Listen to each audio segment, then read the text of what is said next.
Panchayat election কেনেকুৱা হ'ব এইবাৰ? পঞ্চায়ত ইলেকশ্যন এতিয়া ইতিমধ্যে ৰাইজে গম পাই গৈছে যে বৰ্তমান চৰকাৰ কিমান তেওঁলোকে পুলিচক ব্যৱহাৰ কৰি আমাৰ কৰ্মীসকলৰ ওপৰত সাধাৰণ ৰাইজৰ ওপৰত কিমান অত্যাচাৰ কৰিছে। ইয়াৰ পূৰ্বে আমি পঞ্চায়ত নিৰ্বাচনত পুলিচ দৰে এনেধৰণৰ এনেধৰণৰ ব্যৱহাৰ ইয়াৰ আগতে আমি দেখা পোৱা নাই।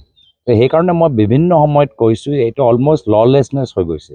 মানে বিহাৰ দৰে জংগল ৰাজ আজি আমি লাহে লাহে অসমৰ ভিতৰত আমি হিমন্ত বিশ্ব শৰ্মা ডাঙৰীয়া নেতৃত্বাধীন চৰকাৰৰ দিনত আমি দেখা পাইছোঁ, য'ত ভুৱা এনকাউণ্টাৰ হয়, য'ত ফল্ছ কেছ লগাই দিয়ে, য'ত বিৰোধীসকলৰ ওপৰত এটা পিছত এটা কেছ জাপি দিয়ে। আজি সমাজৰ প্ৰত্যেক বৰ্গৰ ওপৰত বৰ্তমান চৰকাৰে কেছ জাপি দিছে। ইউনিভাৰ্চিটিৰ মালিকৰ পৰা অধিবক্তাৰ ওপৰত, মুখপাত্ৰৰ ওপৰত, সাংবাদিকৰ ওপৰত কাকো এৰি দিয়া নাই। তো সেইকাৰণে ৰাইজে এতিয়া গম পাই গৈছে আৰু আমি সেইটোৱে কৈছোঁ যে পহিলা বহাগৰ দিনত আমি সংকল্প লৈছোঁ যে ৰাইজৰ মাজত যি ভয় বৰ্তমান চৰকাৰে সৃষ্টি কৰিছে সেই ভয়খন আমি নাইকিয়া কৰিম। পবিত্ৰ মাৰ্ঘেৰিটা কেন্দ্ৰীয় মন্ত্ৰী শেহতীয়াকৈ তেওঁ এটা কথা কৈছিল যে যোৰহাটৰ উন্নয়নৰ দায়িত্ব তেখেতে লৈছে। এতিয়া যোৰহাটৰ সাংসদ হিচাপে আপুনি থকাৰ পিছতো আন এগৰাকী সাংসদে তেনেকৈ শাসকীয় দলৰ হয় উন্নয়নৰ দায়িত্ব চবেই ল'ব লাগিব। উন্নয়নৰ দায়িত্ব ৰাজ্য চৰকাৰ ল'ব লাগিব, বিধায়কসকলে ল'ব লাগিব, সাংসদসকলে ল'ব লাগিব, আমাৰ কেন্দ্ৰীয় চৰকাৰে ল'ব লাগিব, ৰাজ্য চৰকাৰে ল'ব লাগিব। তেতিয়াহে গৈ সামূহিকভাৱে সকলোৱে দায়িত্ব ল'লে কামখিনি হ'ব। কামটো হ'ব লাগে, আমাক ক্ৰেডিট নালাগে না।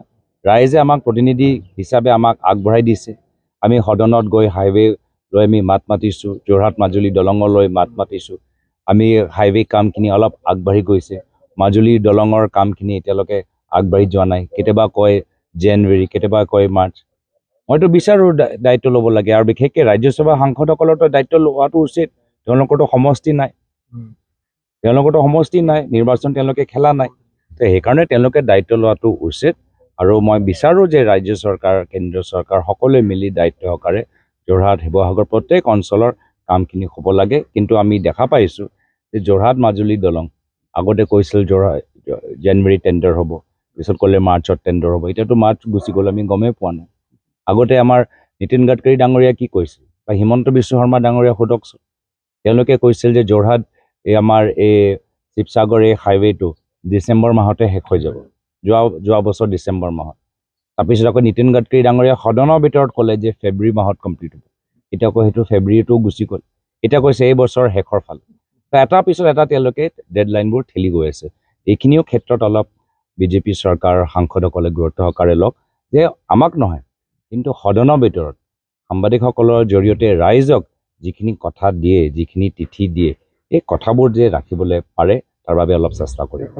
যোৰহাটৰ মিউনিচিপালিটিখনৰ ওপৰত কিবা কৰিব নেকি? আপুনি প্ৰধান সদস্য হয় তাৰে, মানে যিটো অৱস্থা হৈছে যোৰহাটৰ মিউনিচিপালিটিত, মানে টয়লেট চাফা কৰা যিমানখিনি আছে সেইখিনি ড্ৰেইনত পেলাই, আপোনাৰ ৰাজহুৱা জেগাত পেলাই, তেনেকুৱা অৱস্থা কৰি আছে না। মিউনিচিপালিটি মই সঁচাকৈ ক'বলৈ গ'লে অসমৰ ভিতৰত ক'তো মই তেনেকুৱা মিউনিচিপালিটি যে ভালদৰে কাম কৰি আছে মই দেখা পোৱা নাই। মোৰ বোধে মিউনিচিপালিটিসকলৰ মাজত এটা কম্পিটিশ্যন হ'ব লাগে, আৰু কম্পিটিশ্যন হিচাপে যি মিউনিচিপালিটি ভালদৰে কাম কৰে তেওঁলোকক ফাণ্ডবোৰ এৰি দিব লাগে। নহ'লে এনে ফাণ্ডবোৰ পাই আছে, কিন্তু ফাণ্ডবোৰ তেওঁলোকে মানে ভালদৰে ব্যৱহাৰ কৰা নাই। আজি ইয়াত যোৰহাটৰ ভিতৰত নহয়, টিয়কত গ'লে টিয়কৰ ঢেৰ সমস্যা আছে, সোণাৰীত ঢেৰ সমস্যা আছে। তো সেইকাৰণে মিউনিচিপালিটিৰ ক্ষেত্ৰত মই দেখিছোঁ যে আমাৰ বহুতখিনি ইয়াত কৰিবলগীয়া আছে। যিমান গুৰুত্ব আমি পঞ্চায়তৰ ওপৰত দিওঁ, পঞ্চায়ত কৰ্মীসকলৰ বা প্ৰতিনিধিসকলৰ প্ৰশিক্ষণৰ ওপৰত দিওঁ, ফাণ্ডিঙৰ ওপৰত দিওঁ, সমান সহকাৰে আমি মিউনিচিপালিটিৰ ওপৰত আমি দিয়া নাই, আৰু যাৰ কাৰণে আমাৰ মিউনিচিপালিটি অঞ্চলবোৰত আমি যথেষ্ট পিছ পৰি গৈছোঁ।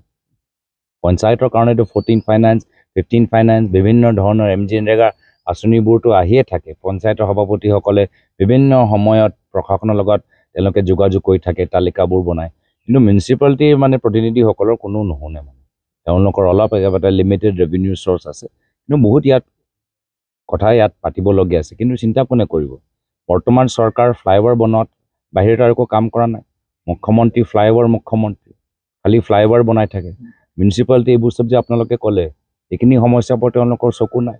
তেওঁলোকৰ মাত্ৰ ফ্লাইঅভাৰ, আৰু প্ৰয়োজন পৰিলে এইকেইটাই যেতিয়া অসমত যিমানবোৰ ঠাইত আছে সকলো ওপৰত ফ্লাইঅভাৰ বনাই তাৰপিছত যদি সময় থাকে সেই ফ্লাইঅভাৰৰ ওপৰত আৰু এটা ফ্লাইঅভাৰ বনাই দিব এনেকুৱা তেওঁলোকৰ কামবোৰ আপুনি বিচৰা বাতৰি পাব কেৱল নিউজ 18 এপত নিউজ 18 এপ ডাউনলোড কৰিবলৈ স্ক্যান কৰক এই QR কোড গুগল প্লে ষ্টৰতো পাব এই নিউজ 18 এপ